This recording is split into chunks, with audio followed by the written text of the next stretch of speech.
rolling? Yep. So obviously, Catapult takes health and safety very seriously, and this is really part of the video for Chris, who's our lawyer, and make sure that we all do things by the book and are safe, secure, that sort of thing. So I thought I'd introduce you to the safety kit that I'll be taking to South Africa. So I think the first thing you're going to point out is it's a hot country. It needs to be pointed out. It's a hot country, hot and sunny. So we've got some quality. Well, it's a Ray-Ban case, but I don't really think they're sunglasses are. So we've got some nice sunglasses that are going to protect my eyes from the UV rays. So that's really important. I was watching a YouTube video of the team who are out there at the moment, and they have, of course, sandstorms there. So I thought a pair of safety glasses would be good. So we can pop these on. It's got a bit of foam around the edge, so it'll protect the eyes if you're out in a sandstorm. Probably won't do any filming if I'm out in a sandstorm, but that will protect my eyes from that. We are, of course, going to be standing next to a jet engine. I understand that jet engines emit sound at approximately 125 decibels, which is the threshold of pain. So I think it's probably advisory to wear these from time to time. It's also, if it is dusty, I've got this, I don't know, Ross, what does one call this? They're called buffs. It's a buff or something. Yeah, so I think you put this over your neck, and you can, and it can sort of, go cover your mouth and nose so you don't breathe in too much of the dust. So we've got all that. I thought it would be nice to bring back some samples of sand. This isn't really a health and safety thing, but the idea is to fill these up with some bits of sand which the car has run over as souvenirs for the team back in London. So we're able to fill all those up. Hopefully they won't get confiscated by the customs in the UK, wondering what a bunch of white powder is, but hopefully the sand and cocaine don't look the same. Factor 30 sunblock, probably going to be an essential one. So if I'm wearing a t-shirt, probably put that on. T-shirt, I should point out, actually, is of course Catapult branded, Catapult logo there. So I aim to promote the brand, wear this most of the time. I've got two. I'm sure there's a laundry there somewhere maybe, so that should be enough to keep me going. I've also got some other shirts and things. Footwear, obviously there's a lot of heavy machinery around the place. The car weighs 6 tons, so I thought I'd wear some sandals most of the time. We've got, the scorpions. Apparently if you're wearing safety goggles, scorpions won't bite your feet.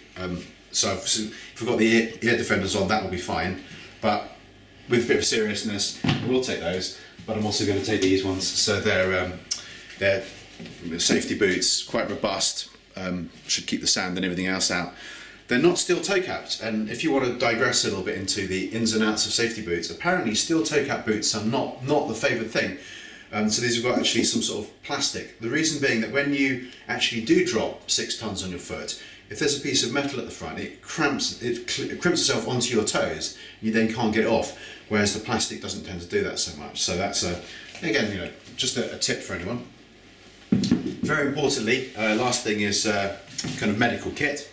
This is something I bought a while back when I went to Egypt, I think, so everything's completely out of date, but because that was in 2000. But this is essentially sterile needles, so if you did need to have an injection of something or blood transfusion, you might want to use your own needles. But I then augmented that with, I think, the essentials, which are dental floss. Obviously, dental hygiene is an important thing to bear in mind.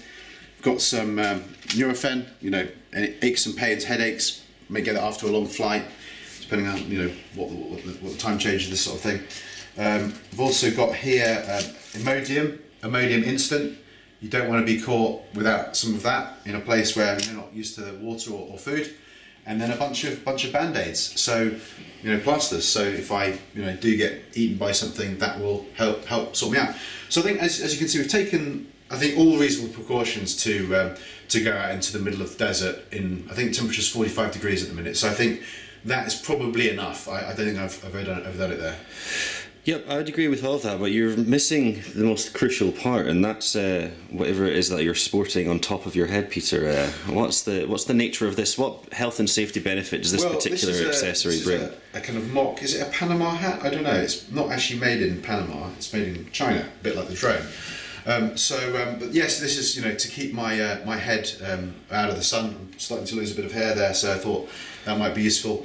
I've also got, but not unpacked it at the moment, a kind of one that covers the back of the neck as well. But I thought this would be quite good for interviews and that sort of thing. And aesthetic purposes as well, obviously. It's got a slightly worn and rugged, explorer type. Yeah, Indiana Jones-esque. Well, I was thinking, bringing it back to the Catapult, I think the person that I think is most Indiana Jones ish, if that word exists, is Stephen Wood. I mean, I could easily imagine him on the bar, on the veranda outside the Raffles Hotel, sipping a cocktail on some exotic train journey. So I was sort of, when I put that in the bag, I thought he would appreciate that. So yeah.